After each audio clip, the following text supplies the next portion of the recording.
Hello, Chris Chandler-Yates again. I am your police mind and fitness coach or friend, whatever you want me to be.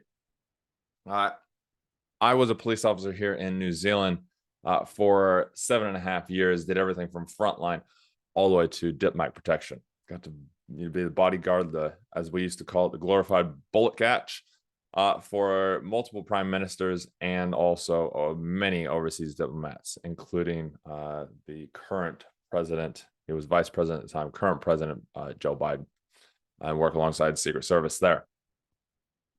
Now, why do I say this? I don't say this to impress you. I say this to impress upon you the levels of cool stuff that you can do as a police officer. Now, if you are one already, you already know some of this, but maybe you don't know where you want to go or what you want to do because maybe you're just getting affected by what's going on. And that's why we do these videos, to help prevent you from ending up where I did, where I left the police because of burnout, from the trauma, the PTSD, became depression, anxiety, and I did not trust a soul on this planet, including my best friend or my wife, and almost divorced her and almost did go rock bottom, almost burned everything to the ground.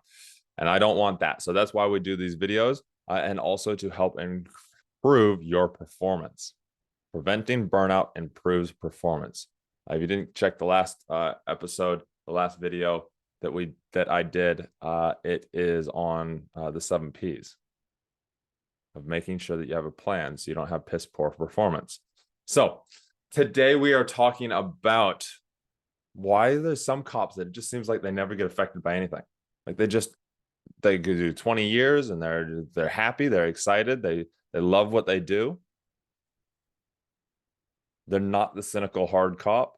They're the fun, joyous person to be around, and they've been doing it for 15, 20 years.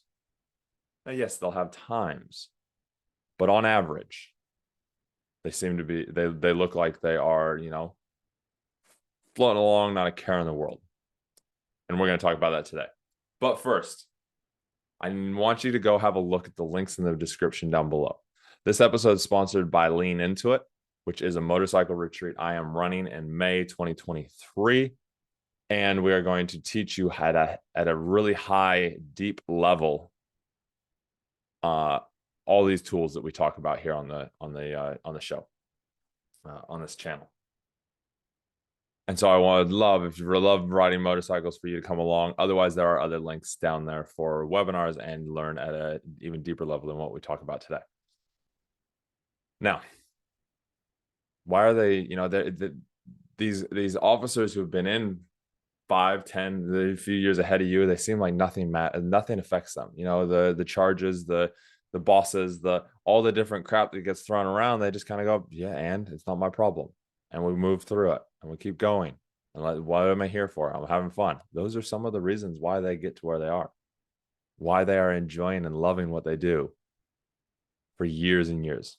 They've got the mindset. They act like a duck. Now, why do I say they act like a duck? No, not the duck because their feet move a million miles underneath the water, but that will be them. That will be you as a police officer. Feet are moving a million miles an hour and you're just calm as hell. Now, that might be happening, but that's not the person I'm talking about. The person I'm talking about is a person who they're a duck because they get rained on. They get the shit thrown at them. And it just rolls off the back. And this is how they do it. These are a few things of why it rolls off their back. They focus on what they are impacting. They focus on how they're impacting.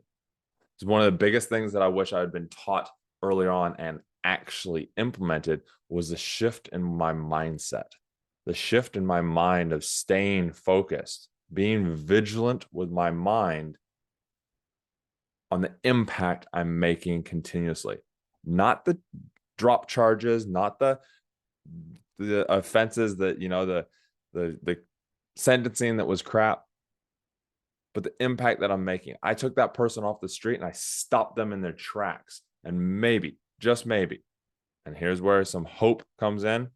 As cops, we don't really do a whole lot of hoping, but yet we do it at the same time. I remember when I was a police officer, I used to do a lot of hoping. I hope this goes right. But instead, let's focus on the impact. I stopped that person from committing more crimes for even a short time.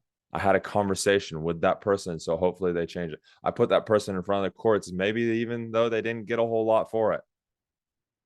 Maybe the charges got dismissed, but maybe the impact of what my actions did impacted that person to shift the way that they're going, or maybe not, maybe have a second thought about it before they steal something, before they do some sort of crime. What is your impact? Focus on your impact and you'll make an even bigger impact. The other thing that these officers do that, it seems like nothing affects them is they surround themselves with positivity. They surround themselves with the people that keep them positive, keep them focused on the impact, keep themselves focused on the good that they're doing. They don't surround themselves with the people that go, all the anti-police stuff and all the anti-establishment or anti the bosses or the negative talk. They surround themselves with the people that are positive towards cops, that are positive around the impact that you are making, not the dismissed charges. Then they accept it as it is. This is probably the hardest one, is accepting it that it is where it is. Currently, at the time of recording this, there's a lot going on around the world with police and with jurisdictions and judicial systems not charging people, or things getting thrown out, or the anti-police stuff, or we're starting to see the effects of the defund the police. And we're seeing, resignations left, right, and center, and then people struggling with hiring. Now we have to accept all that. And we have to make a decision on, is this something that we want to keep doing? Is this something that you want to keep doing? Because me being ex-police, I can talk about this all day, but you have to make that decision. Are you willing to accept that it is what it is, that you have short numbers, that people are leaving, and do you want to be the impact that changes that? Because if everybody keeps feeding that, it will become a snowball, and you're already seeing it. There's a snowball effect happening because all the cops that are in are talking about how crap it is. They're talking about, I should probably resign. I might resign. I'm out. I'm done with this. And so then it creates that more of that focus, that language, instead of the impact that they're making each day and how great the job actually is, how secure the job is, for the most part.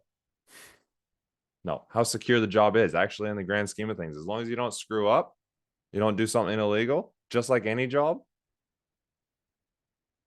it's a very secure job. You're not going to get made redundant. They're not going to reduce the numbers of cops with crime going up. They're all working to recruit more. So it's a very secure job. It doesn't pay great, but it doesn't pay that crap. You're not on minimum wage. And you get to make some of the biggest impact on people's lives. You can change the lives of somebody instantly. And so when you accept all of this and you actually look at it and go, hey, actually, I am the difference in this world. Why did I join this job? That is why these cops seem to be never affected by it, because they stay vigilant and focused on that. And they don't take things so serious. I've worked with, back in my day, worked with some serious ass cops. Some cops that were so serious that everything had to be perfect. Everything had to be a specific way. And if the outcome didn't happen exactly how it was, oh my God, they just spiraled. And then you had other cops, like in my heyday when I was, the first few years before I took things too seriously. It was just, I'm here to have fun. I'm here to make an impact. I'm here to do good. And I stayed focused on that. And oh my God, things changed. So these are some of the ways that those serious those cops seem to not be affected by all the crap, and they just love what they do. And they are that bubbly, amazing cop that you just want to vomit over sometimes, because you're like, how do you stay this way? This is how they do it. I've interviewed over 60 cops this year, cops and first responders this year on Fight the Burnout. And these are some of the key things that they do to make sure they don't burn out. They don't get nailed by that trauma. Some of the key things that they did while they were in their career for the retired ones. The ones that are still in, this is stuff that they do now. So make sure you like, subscribe, follow us on Instagram as well, Chris Chandler-Yates. And if you enjoyed this video, please share it out. Please pass the message on. I do these videos to help you. We obviously have higher level things if you want to work together specifically to work on some specific things and actually accomplish goals faster.